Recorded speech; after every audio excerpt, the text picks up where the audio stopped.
जय श्री कृष्णा, राधे राधे। स्वागत है आप सबका आपके अपने YouTube चैनल धर्म की बात पर। आज हम बात करेंगे कार्तिक के महीने में दूसरे दिन श्रवण करने वाली कार्तिक की दूसरी कथा, यानी कि कार्तिक स्नान की कथा के बारे में। ये कथा इस प्रकार है। एक नगर में एक बूढ़ी माई रहती थी। वे अपने बेटे और बहू के संग में रहा करती थी। माई बहुत ही श्रद्धा भक्ति से भगवान की पूजा में अपना समय व्यतीत करती थी। एक बार चातुर्मास लगने वाला था, तब उन्होंने अपने बेटे से कहा कि बेटा, मेरा चातुर्मास पुष्कर में स्नान करने का मन है, तुम मुझे पुष्कर छोड़ाओ।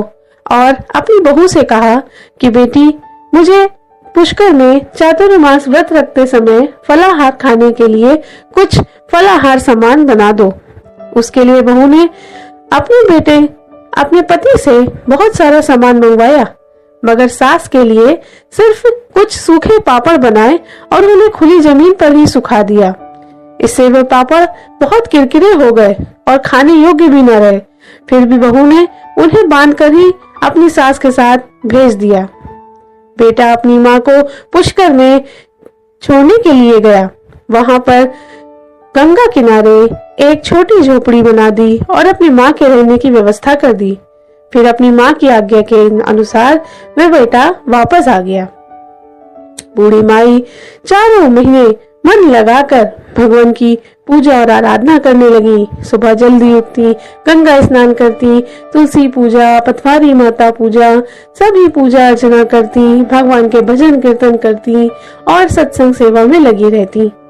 फिर एक दिन रात को उनके द्वार पर किसी ने खटखटाया। माई ने पूछा, कौन है? दरवाजे पर से आवाज आई, मैं श्रावण मास हूँ। माई ने दरवाजा खोला, शिव पार्वती की पूजा की, बेलपत्र चढ़ाए, जल चढ़ाया और उनका पूरा अभिषेक किया। श्रावण मास बहुत प्रसन्न हुआ। पूरे मास यही नियम चला। अंत में श्रावण मास अपने विदा के समय उनकी झोपड़ी पर एक लात मार कर गया और उनके झोपड़े की एक दीवार सोने की हो गई। इसी प्रकार भाद्रपद मास आया। उसने भी माई का दरवाजा खटखटाया। माई ने चोकर की रोली बनाकर सतुए का भोग लगाकर भाद्रपद मास की पूरे मास सेवा करी। भाद्रपद मास अपनी विदाई के समय माई की झोपड़ी पर लात मार गया और एक दीवार हीरे की हो गई। इसके बाद अश्विन मास आया। माई का दरवाजा खटखटाया और माई ने अश्विन मास के लिए भी अपना दरवाजा खोल दिया। पितरों का श्राद्ध करके, माता नौ दुर्गा की पूजा अर्चना करके पूरे मास अश्विन मास की भी माई ने पूरे मन से सेवा करी। अश्विन मास ने भी जाते जाते माई की झुपड़िया पर लात मारी तो माई की एक दीवार पन्ने की हो गई। इसके बाद कार्तिक का महीना आया। उसने भी माई का दरवाजा खटखटाया और माई ने कार्तिक मास की तुलसी पूजा, तारा स्नान, गंगा पूजा, पथवारी पूजा, आंवला नवमी, कुल तुलसी विवाह सारे पूजा पाठ किए और सत्संग में मन लगाया। कार्तिक मास की भी माई ने पूरी सेवा करी। इससे प्रसन्न होकर कार्तिक मास ने अपनी विदाई के समय माई की झोपड़िया पर लात मारी और माई की झोपड़िया कंचन महल में बदल गई। इसके बाद माई अपने धन संपदा से पूर्ण होकर के गरीबों की मदद करने लगी, सत्संग करने लगी और रोज ढेर सारा दान पुण्य करने लगी। इधर बहू ने बेटे से कहा कि अपनी माँ को ले आओ, तुम्हारी माँ के 4 महीने का व्रत पूरा हो चुका है। बेटा अपनी माँ को लेने गया और वहाँ उनकी झोपड़ी को ढूंढने लगा, पर वहाँ उसे वो झोपड़ी न मिली जिसमें उसने अपनी माई को ठहराया था। बेटा परेशान हो गया। आस पड़ोस के लोगों से पूछा तो उसे सारी बात पता चली।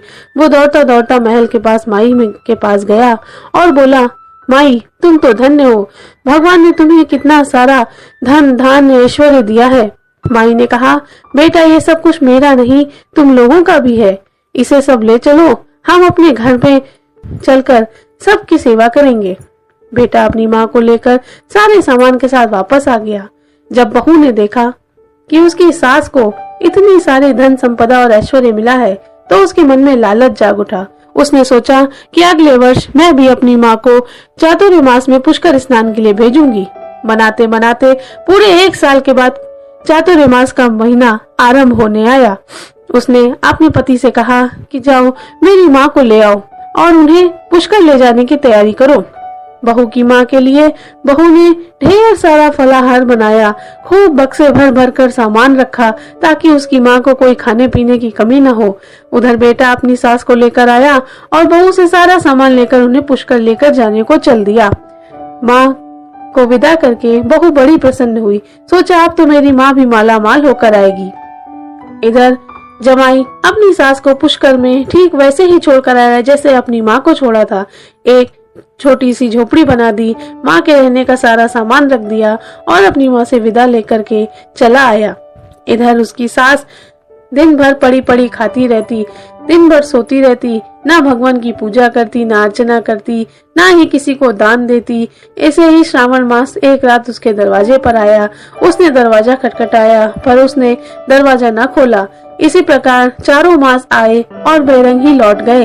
वे सभी माँ से बहुत कुपित हुए और बहू की माँ को श्राप दिया और उसकी कुटिया पर लात मारी तो उसकी कुटिया हवा में उड़ गई और बहू की माँ गधी बन गई। 4 महीने पूरे होने पर बहू ने अपने पति से कहा, जाओ अब मेरी माँ को जल्दी से लिवा लाओ। जब जमाई अपनी सास को लेने पहुंचा तो वहां उसे ना उसकी सास मिली ना ही उसकी झोपड़िया। अब जमाई फिर परेशान हुआ। उसने आसपास के लोगों से पूछा कि आखिर क्या बात है। उन सब ने सारा घटनाक्रम बताया और कहा कि तुम्हारी सास वो गधी बनी हुई है और उन्हें खूंटे से बांध के रखा गया है। जमाई अपनी गधी बनी हुई सास को खूंटे से निकाल कर गले में रस्सी बांध करके घर वापस लेकर आया। इधर बहू को लग रहा था जैसे उसकी सास धन धान्य से माला माल होकर आई थी, वैसे ही उसकी माँ भी खूब सारा माल बटोर कर ला रही होंगी। पर जब उनका पति उनके घर पहुंचा तो उन्होंने कहा, मेरी माँ कहाँ है? तो वो उसने सब कुछ बताया और कहा कि तुम्हारे लालच के कारण ही आज तुम्हारी माँ इस गधी योनि में चली गई है। अब तो बहू बहुत परेशान हो गई। इतने विद्वानों को, पंडितों को, ब्राह्मणों को बुलवाया, सबसे उसका उपाय जानना चाहा। सभी ने उसे एक ही उपाय बताया कि तुम्हें अपनी सास के पुण्य कर्मों से ही अपनी माँ के इस योनि को छुटकारा दिलवाना होगा। अगले साल जब कार्तिक आएगा, जब तुम्हारी सास जब कार्तिक स्नान करेंगी तो उनके स्नान के जो छींटे तुम्हारी माँ पर पड़ेंगे, उसी से तुम्हारी माँ की काया पलटेगी। पूरे वर्ष भर उसने अपनी माँ को उसी गधी स्वरूप में बांध कर रखा। जब कार्तिक का महीना आया तो बहू की सास ने जब कार्तिक स्नान किया तो उनके स्नान की बूंदों मात्र से ही उसकी माँ की काया धीरे धीरे पलटने लगी और आखिरी में जब कार्तिक पूर्णिमा का दिन आया तो उसकी सास पूरी तरीके से इंसान के रूप में आ गई। इसी प्रकार जैसे भगवान श्री हरि उसकी बूढ़ी माई पर प्रसन्न हुए, वैसे ही सब पर प्रसन्न हो और जैसे बहू की माँ के साथ हुआ वैसे किसी के भी संग न हो। बोलिए दामोदर भगवान की जय, बोलिए कार्तिक मास की जय, बोलिए राधे राधे।